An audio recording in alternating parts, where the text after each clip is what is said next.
In this video, we're going to look at the ln command. This allows us to link files together so they will be in sync with each other. So when one file updates, the other file automatically gets updated as well. Within the ln command, we're going to look at creating two types of links, hard links and symbolic links. Symbolic links are sometimes known as soft links.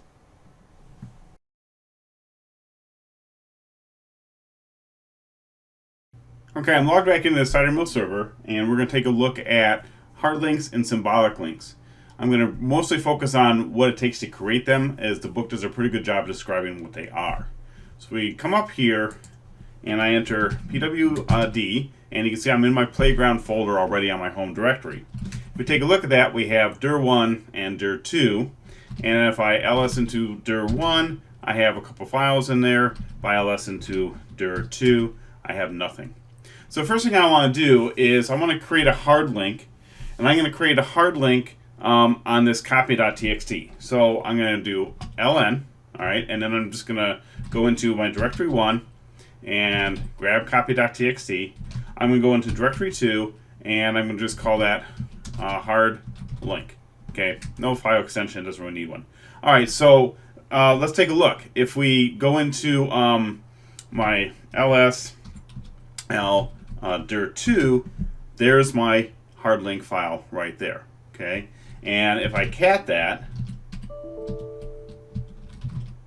oh, I always do that. So dir2/hard link.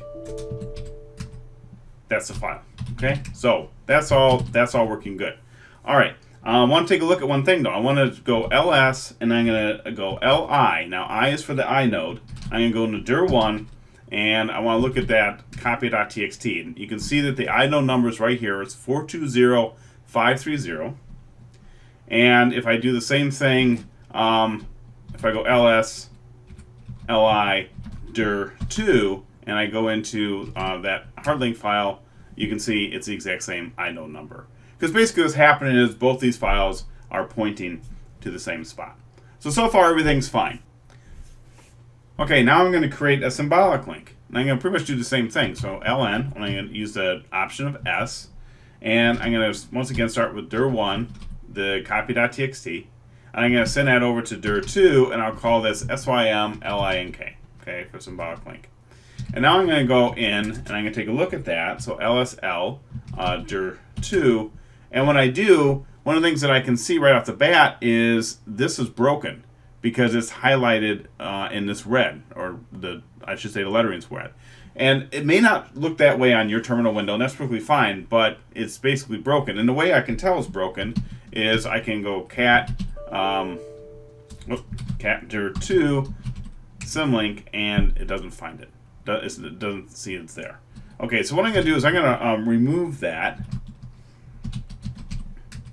and we're going to do it again, but I'm going to show you now what the problem was. Is I'm going to go ln s, and I'm going to start dir1 copy. Only I have to go back here and go .. // because if you look up here, you can see that this is inside of directory 2, right? And we have to get outside of directory 2 and go into directory 1. And we can't do that here. So this is actually looking for copy.txt to be inside a directory called directory 1 that's inside of directory 2. This isn't, okay? This file is inside of directory 1. So what we have to do is we have to go .. // to basically say get out of directory 2, then go to directory 1 and get the file. All right, so we do that. And we're going to go into directory 2 and do the same thing, symlink. And now if we go lsl, whoops, lsl dir2, there's my symlink. And now it works because it's highlighted differently. And if I go ahead and cat that file, dir2 symlink, there it is. Works just fine. Okay, so that is a little gotcha that can happen. Now, one thing I want to show you though is I'm going to go into this. I'm going to remove the dir1 file, or the copy file from dir1. Okay, so I'm going to go ahead and I'm going to remove that. And now what I'm going to do is going to go lsl, and I'm going to go into directory 2. And you can see what happened. Because I removed the original file, that these both were linking to, the symlink is broken. Okay, that path is technically correct, except this file doesn't exist anymore, so this link is now again broken. However, the hard link is just fine. So if I cat that, dir to symlink, doesn't find it. It's dead. All right. But if I cat dir to hard link, there it is. All right. So that's another difference between the hard links and the symbolic links is if the original file gets deleted, the hard link will still be fine, but the symbolic link will be broken. It will no longer be able to be used.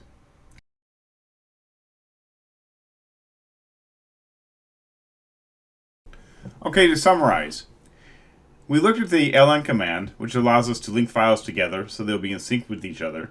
We also take a look at how to create a hard link and a symbolic link, and we realized that if we delete the source folder, the hard link will be fine, but the symbolic link will break. We also realized that if we don't use the correct path for the symbolic link to where the source is, it will also be broken. Some of the commands that were shown in this video, didn't really mention them much, was the cat command, where I was looking at the contents of a file. Pretty much the same as less, it just doesn't allow for any scrolling. And we also looked at, or I also used the clear command, which just clears the screen, and that's all it is. So you just write clear and it clears the screen, and so that way you kind of get a clear screen to work from.